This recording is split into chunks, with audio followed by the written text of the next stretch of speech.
शरीरे जर्जरी भूते व्याधिग्रस्ते कलेवरे औषधम जाह्नवी तोयम।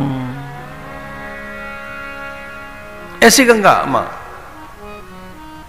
जो महौषधि है, अमृत है, वो गंगा जो महादेव के मस्तक पर बैठी, ब्रह्म कमंडलू में जिनका वास है, जो भगवान नारायण के चरणों से निकली हैं, सगर पुत्रों का त्राण कर जो सबकी योग सिद्धि करती है, ऐसी मां गंगा कनखल से निकलते हुए और गंगा सागर की ओर सरक जाती हैं। वहीं सारे विमान जा रहे थे और पूछा, नारद जी प्रकट हो गए, पूछा नारद जी से कि सभी विमान हमारे पिता की ओर जा रहे हैं, वहां हो क्या रहा है? बोले आपके पिता यज्ञ कर रहे हैं, बड़ा भारी यज्ञ, और सभी देवगणों को, मरुदगणों को, लोकपाल दिक्पालों को, यक्ष गंधर्व किन्नरों को, विद्याधर अप्सराओं को, सची इंद्रा यम वरुण कुबेर को, सबको बुलाया है, सबको बुलाया है। लोकपाल दिग्पालों को, प्रचेताओं को, यक्ष गंधर्व किन्नरों को, देवों को, सबको, अप्सराओं को, हिमोपत्यकाओं में, गुहाओं में, कंदराओं में बैठे ऋषि मुनियों को, सबको। और तो और ब्रह्मा जी को भी। तो ब्रह्मा को ही बुलाया? बोले बुलाया नहीं, पहुंच गए, वो तो वहां पहुंच चुके हैं। ब्रह्मा पहुंच गए। हाँ, लोकपाल दिक्पाल ऋषि मुनि गंधर्व अप्सराएं गान कर रही हैं, गंधर्व गान कर रहे हैं, अप्सराएं नृत्य कर रही हैं। और किन किन को बुलाया है? बोले भगवान नारायण को। सब आसन पे बैठ गए, सर्वोच्च 3 आसन रखे गए, ऊंचे से ऊंचे मंच पर, सर्वोच्चतम उच्चतम मंच पर 3 आसन रखे गए। एक ब्रह्मा का रखा गया है, ब्रह्मा तो बैठ गए वहां। एक विष्णु का रखा गया है, बस आने ही वाले हैं। और सती चहक उठी, बोली एक हमारे स्वामी का, महादेव का, ब्रह्मा विष्णु महेश, एक हमारे पति का भी। बोले नहीं नहीं नहीं, आपके पति का नहीं, वो खुद उस पे बैठेंगे, आपके पिता, आपके पति के लिए नहीं। तो क्या हमारे पति के लिए आसन नहीं है वहां? ना ना ना, आसन क्या, निमंत्रण तक नहीं है, बुलाया भी नहीं है आपको। तो व्याकुल हो गए, ऐसा कैसे हो सकता है? त्रिदेव में जब तीनों देव महान है, ब्रह्मा विष्णु महेश, तो हमारे स्वामी के लिए नहीं, उनके लिए नहीं, खुद बैठेंगे उस पर। मध्य में इधर ब्रह्मा, इधर विष्णु, बीच में दक्ष। वो दक्ष हैं, बड़े हैं, तज्ञ हैं, पूर्ण हैं, समर्थ हैं, अब सब कुछ उन्हें आता है।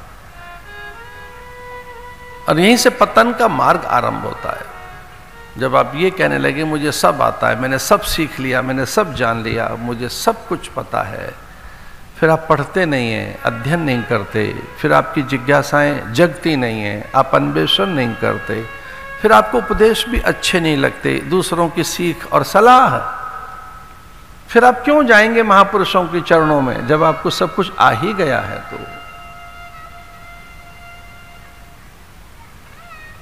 सती वहां पहुंची थी और सती भी अनामंत्रित थी, तो बड़ी उपेक्षा हुई, उपहास हुआ। भग्नियों ने भी, अपनों ने भी, स्वजन बंधु बांधवों ने भी, पर मां ने थोड़ा सहसा संभालने का प्रयास किया, पर पिता ने बड़ा अपमान किया। तस्मै उन्माथनाता है नष्ट शौचाय दुर्हृदय दत्ता मया साध्वी।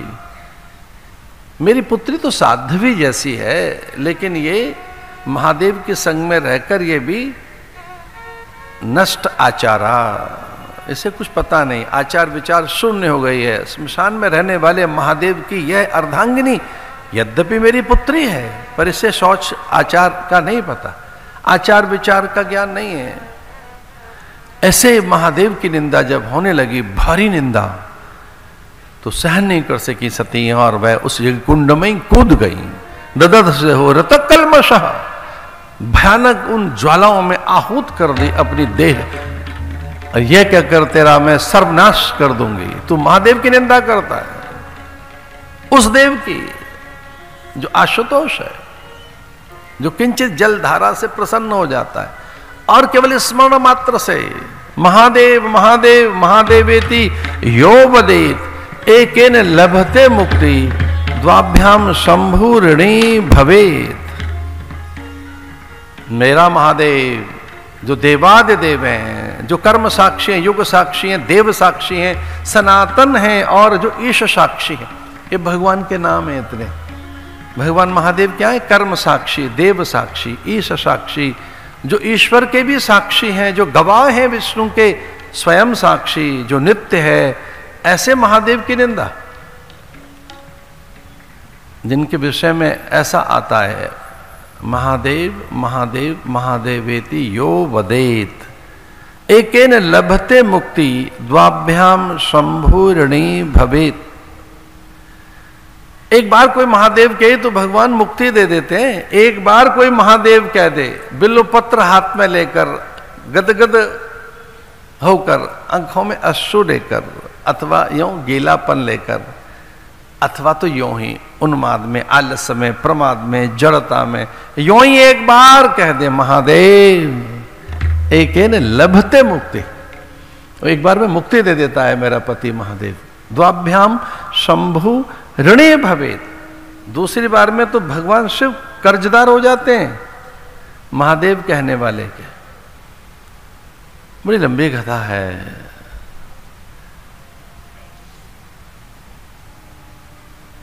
सर धड़ अलग कर दिया गया, श्रृंगी भृंगियों ने उत्पात किया और वहां यज्ञ विध्वंस हो गया महादेव के कोप से। जैसे मानव समूचे सृष्टि में महाप्रलय प्रकट हो जाएगी।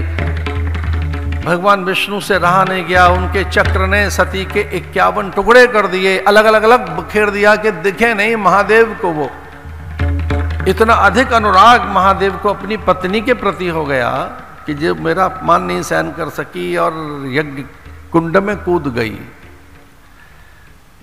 उन शक्ति पीठों के विषय में चर्चा आती है। जहां मां के नेत्र गिरे उसे नैना देवी कहा, जहां धड़ गिरा वहां चामुंडा कहा गया, जहां जिह्वा गिरी उसे ज्वाला देवी कहा गया, जहां हृदय प्रदेश गिरा उसे वैष्णवी देवी कहा गया, मां का मातृभाग जहां गिरा उसे कामाख्या कहा गया। इस प्रकार से शक्तिपीठ ऐसे जहां मां की करुणा आज भी देखी जा सकती है, वो है मां त्रिपुरा राजराजेश्वरी। यहीं तो है वो, थोड़ी दूर पर विराजती है त्रिपुरा, जहां उनकी करुणा है। आ ब्रह्म कीट जननी, वो ब्रह्म और कीट दोनों की तो जननी है।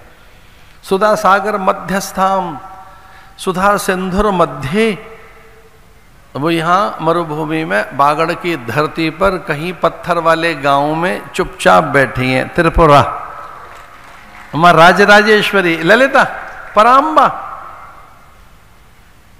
चंदन है इस देश की माटी, तपो भूमि हर ग्राम है, हर बाला देवी की प्रतिमा, बच्चा बच्चा राम है। भारत ऐसा महान देश है।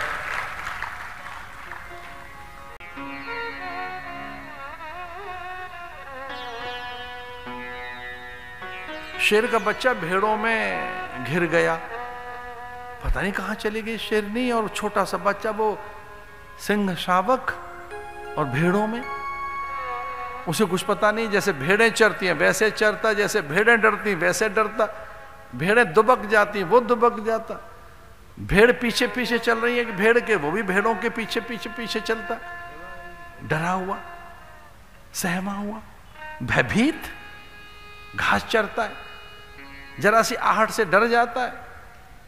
सिंह का बालक, शेर का बालक, शेर का बच्चा भेड़ों में। एक महात्मा को पता लगा कि ये क्या हो रहा है, न तो चरवाहा इसे सिखा रहा है कि तो शेर का बच्चा है, और भेड़ तो बिल्कुल नहीं चाहती थी कि इसे पता लगे कि ये शेर का बच्चा है। हाँक रहे हैं उसे, गड़ रही है चरवाहे और भेड़ों के बीच में शेर का बच्चा। गुरु को दया आई, उन्होंने कृपा करके बताया, अरे भाई देख ये तू है कौन, देख इसमें अपनी छांव, अपना बिंब देख, प्रतिबिंब देख, अपने को देख तू कौन है। शेर ने दहाड़ मारी, इसको भी दहाड़ मारनी सिखाई, देख तू कौन है। और उसे पता लग गया मैं तो शेर का बच्चा हूं। अब वो जैसे शेर दहाड़ता था, इसने दहाड़ मारी और भेड़ का झुंड भाग गया और शेर का बच्चा शेर के साथ मिल गया। एक गुरु आए थे और भेड़ बकरियों में फंसे हुए शेर के बच्चे को यह बताने आए थे कि तू शेर का बच्चा है, डरता क्यों है। ये गुरु ऐसे ही हैं, ये फंसे हुए आपको बताने आए हैं कि किस बात का डर है, भयभीत हो कहां, फंसे किनके बीच में हो, हैं कौन आप। इतनी चालाक होती है कोयल, अपने बच्चे को कौवे के घोंसले में, यद्यपि कौवा का तो कोई घोंसला होता ही नहीं, पर इस लोभ में, लालच में, और मूर्ख कौवा यह समझता है बच्चा मेरा है, कोयल के बच्चे को अपनी पेट की गर्मी से सेता रहता है। और कोयल दूर डाल पर बताती रहती है तू मेरा बच्चा है, मेरा बच्चा है, मेरा बच्चा। कौवे से तो इसलिए कौवे के पास रखा है कि वो चोंच मारकर तुझे क्षति न कर दे, तुझे मार न दे। कौवे के पास रखा इसलिए है कि वहां तेरे प्राण बचे रहेंगे। और एक दिन ऐसा होता है वो अंडे में से निकलता है, चोंच से अंडा तोड़ता है, उधर कोयल आवाज लगा रही है और ये फुर्र से उड़कर कोयल के पास चला जाता है और कौवा ऐसे ही रह जाता है। एक कौवा रूपी जगत में हम कोयल के बच्चे चुपचाप बैठे हैं, जिस दिन आवाज लगेगी हम फिर से चले जाएंगे वहां।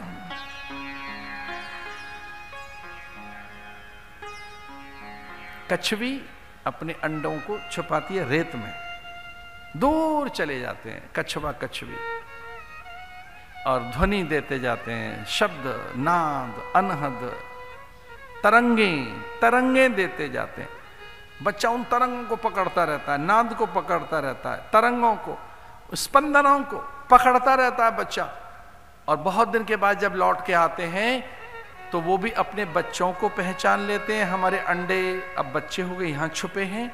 और विश्वास कीजिए वो हजारों कछुआ कछवी अपने माता पिता को भी पहचान लेते हैं स्पंदनों से।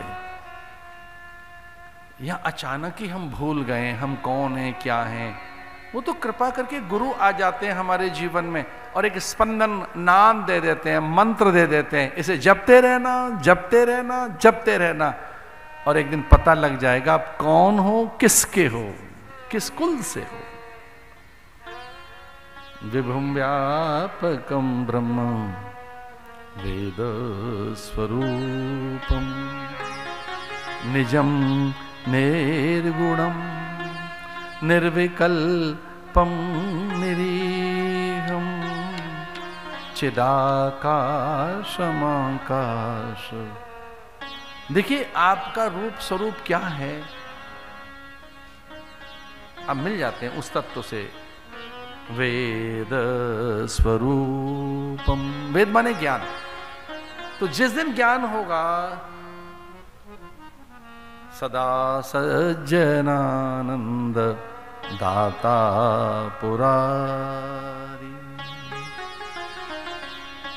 कलातीत कल्याण कल्पांत कारी चिदानंद संदोह मोहापहार। जैसे ज्ञान होगा तो पता लग जाएगा आप कौन हैं।